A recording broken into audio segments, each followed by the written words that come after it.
Bonjour, je suis Gérald Briouz, je m'occupe du centre de formation en massage bien-être chez Zen School et je suis aujourd'hui en présence de Caroline qui me sert comme modèle et qui est donc allongée sur la table.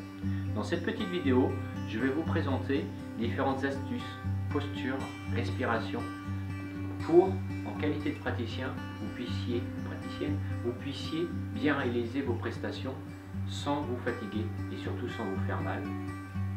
Et bien évidemment, en but de pouvoir donner le meilleur de vous-même pour votre client.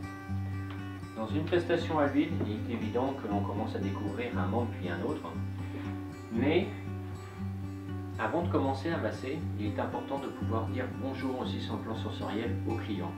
Nous lui avons dit bonjour sur le plan verbal la première fois que nous l'avons vu. Maintenant, après, quand nous allons commencer justement à masser et à toucher le client, on vient effectivement faire un premier contact. Une fois que ce premier contact est fait, on essaye, suivant la posture du receveur, à ce que ce dernier soit dans les conditions la plus optimum pour vous, en tant que praticien, à pouvoir pratiquer. Là, il était fait exprès, mais pour vous montrer que la jambe de Caroline se trouve à 40 cm du bord de la table. Ce qui va être contraignant pour moi pour pouvoir venir chercher la bonne posture en vue de pouvoir donner le meilleur. Et donc par conséquent, en vue de pouvoir éviter de me faire mal, un tour de rein ou autre, et donner trop d'énergie aussi, trop de puissance, de pouvoir déplacer le membre. Pour déplacer le membre, on fait extrêmement attention au niveau de la rotule afin que la posture de ce membre pour le receveur soit correctement positionnée sur la table.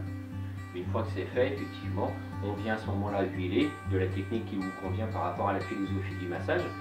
Et quelquefois, on se retrouve avec le membre supérieur soit collé sur la cuisse ou éventuellement trop sur le rebord. À ce moment-là, discrètement, on vient avec une main pouvoir décaler tout doucement la main afin de laisser la place suffisante entre le membre inférieur et le membre supérieur.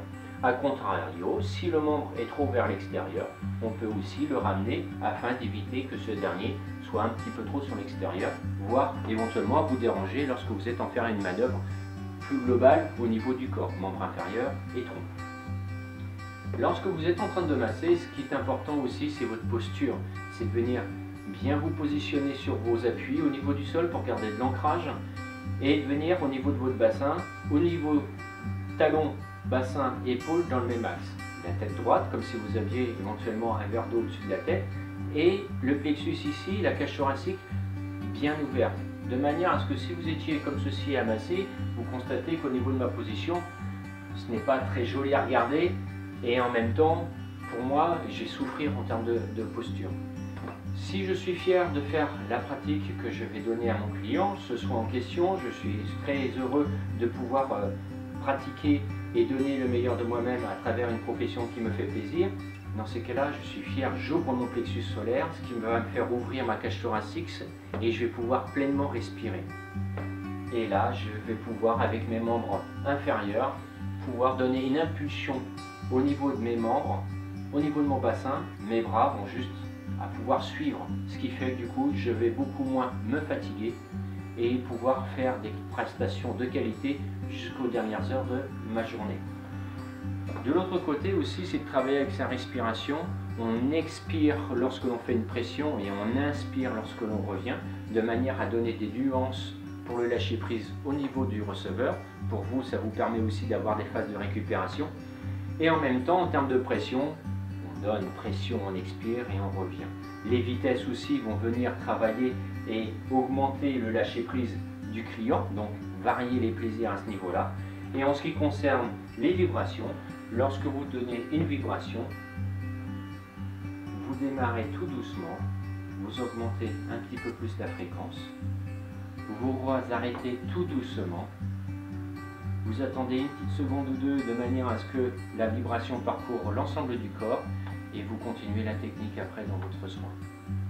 Pour revenir, c'est exactement pareil, je reviens, je repose le membre, je fais effectivement, là en l'occurrence sur ce membre où j'ai la face arrière, attention aux petits orteils, je viens positionner ma main et lorsque j'ai fini et avant de recouvrir, je repositionne le membre en position initiale afin de pouvoir travailler sur l'autre membre, parce que si je ne le ramenais pas, je faisais un membre très près de la table de ce côté-ci, celui-ci étant encore aussi quasiment à 40 cm de devoir le ramener, à ce moment-là les pieds se retrouvaient beaucoup plus larges que les épaules et c'est très inconvénient, c'est très inconvenable au niveau sensoriel pour la personne à ce niveau-là.